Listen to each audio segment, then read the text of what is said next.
Well, guess what, guys? We found the unicorn. A lot of you have been talking about how much you love RVs from Europe and that you want to see European RVs brought to America. Well, guess what? They're here. This is Wingamm, and they are Italian motorhomes, but they're being sold here in the United States, and they are unlike anything you're going to see made in Indiana or really anywhere in the U.S. market. So let's take a look at what they have to offer. Hey there, I'm Rose. And I'm Dan. And we are the Half-Ass Travelers.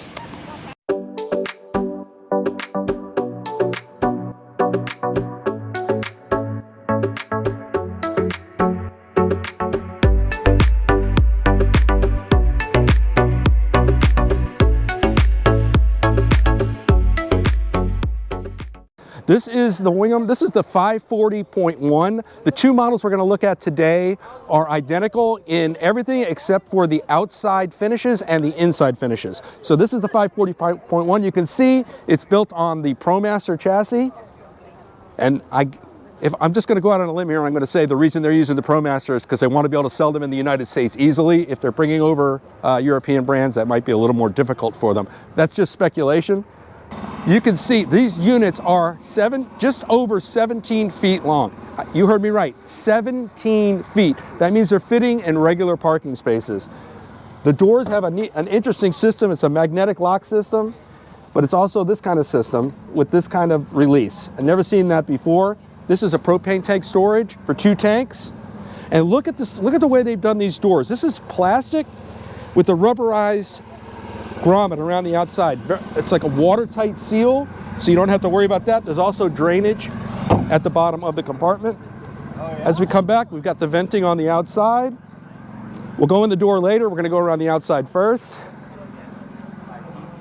We like the kind of minimalistic graphics design on this one. It's very just plain. It's got a nice paint. Very minimalistic, very European. Come on around the side, Rose, and let's look at what's over here. You got a compartment back here. That's a cassette for the cassette toilet, right? That just pulls right out. You take it out, you dump your black water. City water connection, your umbilical for shore power right here. That's a 30 amp plug. Also, yeah, storage for your hose and also a drain for your gray tank. Here's the exhaust for the Truma hot water heater. Right here, you've got a manual fill for your fresh water tank in case you don't have a threaded connection. And the last but not least, this storage drawer hides a storage container. Now it's kind of a 2-level storage. You've got an extra storage up top. Nice way to add a little bit more storage. And also you can see your freshwater and gray water gate valves are hidden up there. Here's your fuel fill. Gasoline, because it's a ProMaster. And look at the graphics on here. Now this is a sticker, but it really looks like paint. This is a beautiful design. Again, very minimalistic, very European. I feel like I'm in Italy. I know. One thing to keep in mind with this construction is the all fiberglass construction allows for a seamless build. A lot less places for you could have problems with water leaks. Now you have the skylights up there, and those are always an issue. You got to make sure you maintain those. But man, it's very well put together. And how much is the cargo capacity? Oh, they told us the cargo capacity does not. They're not in production yet, so they don't have the sticker on them. But they're estimating the cargo capacity to be around 2,000 pounds. It's a 9,000 pound GVWR, and I think they said around 6,000 change with the dry weight. So. We're waiting for the yellow sticker to come out, but if they can get up anywhere near 2,000 pounds, they're doing all right. All right, one thing we forgot to mention in the back is this storage compartment back here. I'm trying to figure out how to open it. Okay, this whole compartment opens up, and there is a level of storage in there. We're going to get that opened up in just a jiff. All right, on the back of the unit, this entire compartment opens up, and again, it's got that rubberized seal, plastic door, very watertight. This is where you saw where we opened up and showed you the cassette toilet. They just got it stored in here, but the storage goes pretty deep. So there is a decent amount of storage, despite the fact that this unit is just over 17 feet long. It's they've used the space to their best advantage. All right, let's take a look inside. The first thing I want to talk about is this door. This is a substantial door. Look at the width of this thing, hon. Try to get it from the side there. Look at that insulation there. You've got the door handles here. This is very, I'm going to say European. I'm going to say that a lot. It's got a garbage can built into the door. Why not, right? Very easy to empty. It's right there. Just a brilliant place to put it. It's out of the way. Swings out with the door. Also, they've got the door handle in here kind of hidden. You don't see the door handle when the door is closed. Also, a retractable step. And then just a couple steps up into the RV. Now, remember, this RV is 17 feet long. Don't expect too much in here. We don't expect too much. Oh, and also the awning.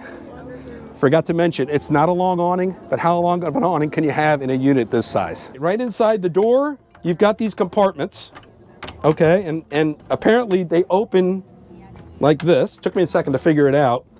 Curved compartment, substantial hinges, and a locking mechanism on the door. This is the wardrobe, and up and around there, if you can show them, there's some controllers. There you go, hidden away. And then down below, another cabinet. If I can figure out how to open it, there we go. Again, locking, substantial hinges, plenty of storage for clothing. And you've got the light switches here.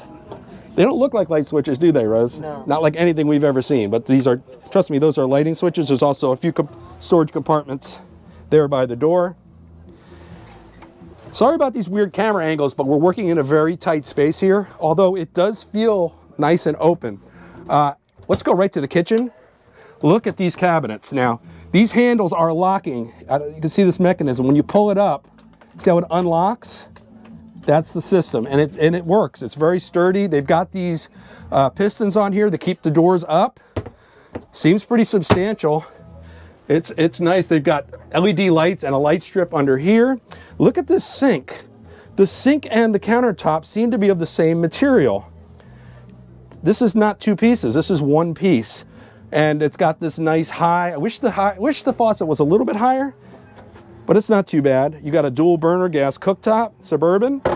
Little storage back here, spice racks and whatever. And the windows. These windows, we've seen these before on other of the smaller Class Bs. They just swing right out, and it's a very simple system. And that's what we like. Keep it simple. And that's a very European thing too. Up underneath the cooktop is a refrigerator. We would call this a glorified dorm fridge, but remember, you're dealing with a 17-foot RV, and then you've got storage underneath the sink, as well as a drawer under here as well, with a cutout for the plumbing, which is to be expected. All of these lock, and they keep in place. We love locking cabinets, as you know. 3 drawers over here with the same locking mechanisms. These are, they're not staple drawers, but they're nailed drawers. And then you've got your breaker panel and fuse box panel under there. Across from the kitchen, look at this system. You got seat belts in here. This is all usable space while in transit. You've got 2 cabinets overhead, same kind of systems, as well as the Truma water heater controller inside the cabinet. Nice windows on both sides, so you get a lot of light in here. And then here's your bed and your couch. It pulls out to make a bed. Actually, look at this table. Look at the mechanism here underneath the table that pushes down. It squats down so you can make the bed. But look at this table. It slides around. It moves to all different positions in the RV. It goes all over the place. So it's easily adjustable. The driver's compartment seems to be the standard ProMaster chassis with the shifter here on the dash and the large screen. This is a very modern ProMaster. It's their latest version, and we love it. It's a very good position.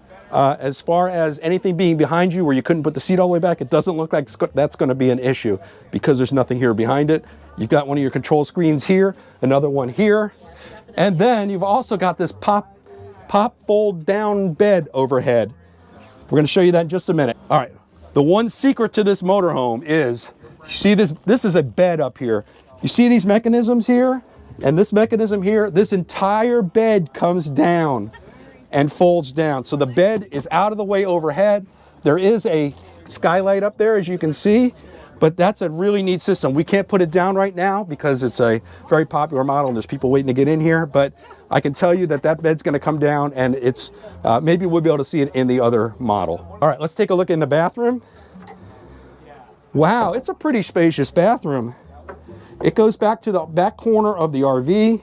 It is a wet bath, which means you're taking a shower in without a separate, everything's gonna get wet. But look at these fixtures, very European. You've got the up-down blackout shade, a rubberized, kind of plasticized, I should say, on the bottom. Look at this toilet seat. Oh my God, this is so Europe. It is plastic. It's pretty sturdy. It's, you know, 17-foot RV to have this big a bathroom. It's amazing. Overhead, 2 storage compartments over the sink, a bowl sink with a nice faucet. Oh look, they got a little cup here. Isn't that cute? A little towel holder, and then some storage underneath. Also storage for a toilet brush. When do you ever see that? And then back in here, you've got a cigarette lighter plug and 2 USB-A plugs. Up overhead, you also have a vent fan and then a shower curtain that extends all the way around, as well as a couple of towel holders over here on the wall. Really nicely done, nicely put together. Everything's here that you need in a tight space, but it doesn't feel that tight. I'm surprised. All right, the second model, as you can tell, it's got a little bit different graphics on the side. It's got I love the little Italian, the nod to the Italian heritage and the roots of this model. But we're gonna go inside this one because it's a completely different interior as well. I'm liking this. Look at the colors. There's a nice texture in the countertops and the table. The lighter color, the tan, it's very nice. And now we heard that all you have to do to put this bed down is to just pull on it. So I didn't want to break it before, but let me pull. Oh, look at that. Wow, okay. Now I know what they're talking about. Look at the size of this bed. It is huge. It goes all, I mean, it's gotta be 7 feet.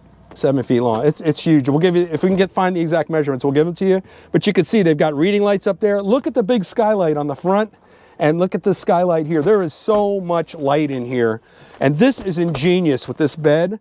I'm telling you right now, as soon as the American manufacturers see this, they're going to want to be putting in this in their RVs, because you can leave the bed made. You can leave the bed made, leave all the sheets on it, and you just push it up out of the way, and it's done, locked in position. You don't have to worry about it. And it's a pretty hefty mechanism. Really ingenious. This is the kind of thing you folks were talking about when you were talking about bringing European designs to the US market. And they're bringing it. They are bringing it across the pond. I can see a lot of changes coming to American models based upon what we're seeing here that's coming from Italy and other places. Now, we said this is an Italian RV. This is an American RV. They made a point to tell us that this is not an Italian RV that they're selling in America. They're making these for the American market, and this is on the ProMaster. They had models, previous models were on the Fiat chassis. Like we said before, we verified it. They switched to the ProMaster to make it a little bit easier to make these in the United States. So watch out, American manufacturers, because Wingamm is coming. Well, we hope you enjoyed that look at these 2 models from Wingamm coming to the United States. If you enjoyed the video, please give us a like and hit that subscribe button. And also ring the bell for notifications so you'll be told every time we post a new video. You can follow us on Instagram and Facebook as well. We'll see you in the next video.